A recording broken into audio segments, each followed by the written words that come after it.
Now, so far we have discussed the reality that money is created out of debt, through loans. These loans are based on a bank's reserves, and reserves are derived from deposits. And through this fractional reserve system, any one deposit can create 9 times its original value, in turn debasing the existing money supply, raising prices in society. And since all this money is created out of debt and circulated randomly through commerce, people become detached from their original debt, and a disequilibrium exists, where people are forced to compete for labor in order to pool enough money out of the money supply to cover their costs of living. As dysfunctional and backwards as all of this might seem, there is still one thing we have omitted from this equation. And it is this element of the structure which reveals the truly fraudulent nature of the system itself: the application of interest. When the government borrows money from the Fed, or when a person borrows money from a bank, it almost always has to be paid back with accrued interest. In other words, almost every single dollar that exists must be eventually returned to a bank with interest paid as well.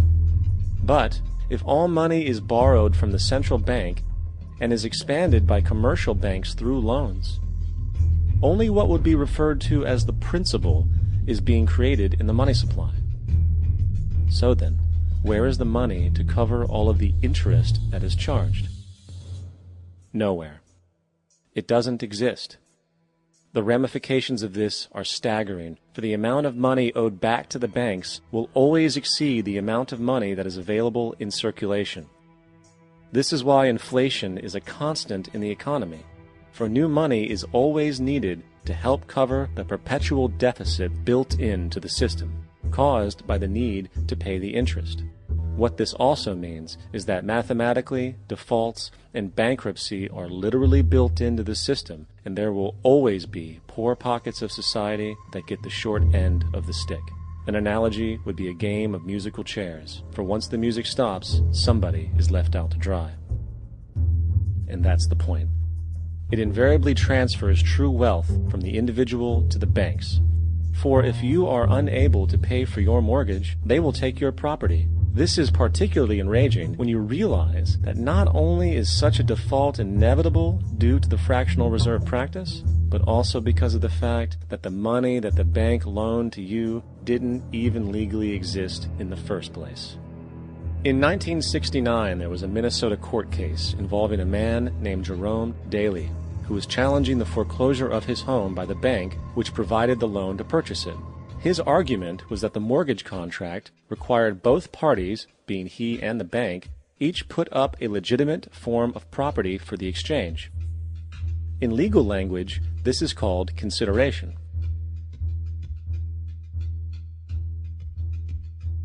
Mr. Daly explained that the money was, in fact, not the property of the bank, for it was created out of nothing as soon as the loan agreement was signed.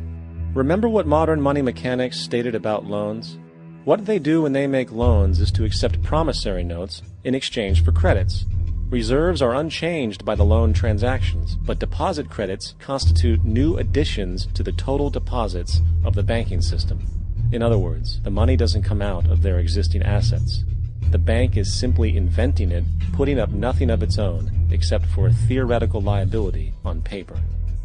As the court case progressed, the bank's president, Mr. Morgan, took the stand, and in the judge's personal memorandum, he recalled that the plaintiff, bank's president, admitted that, in combination with the Federal Reserve Bank, did create the money and credit upon its books by bookkeeping entry. The money and credit first came into existence when they created it. Mr. Morgan admitted that no United States law or statute existed which gave him the right to do this.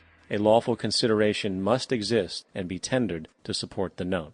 The jury found that there was no lawful consideration, and I agree.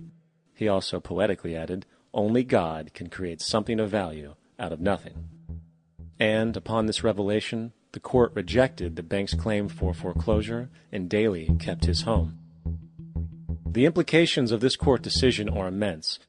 For every time you borrow money from a bank, whether it is a mortgage loan or a credit card charge, the money given to you is not only counterfeit, It is an illegitimate form of consideration, and hence voids the contract to repay, for the bank never had the money as property to begin with. Unfortunately, such legal realizations are suppressed and ignored, and the game of perpetual wealth transfer and perpetual debt continues. And this brings us to the ultimate question: why?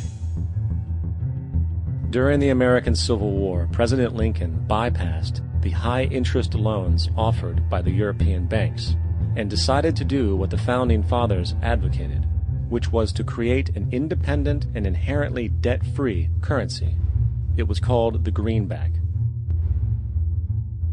Shortly after this measure was taken, an internal document circulated between private British and American banking interests stated, "Slavery is but the owning of labor, and carries with it the care of laborers, while the European plan is that capital shall control labor by controlling wages. This can be done by controlling the money. It will not do to allow the greenback, as we cannot control that." The fractional reserve policy perpetrated by the Federal Reserve, which has spread in practice to the great majority of banks in the world, is, in fact, a system of modern slavery. Think about it. Money is created out of debt. And what do people do when they are in debt? They submit to employment to pay it off. But if money can only be created out of loans, how can society ever be debt-free? It can't. And that's the point.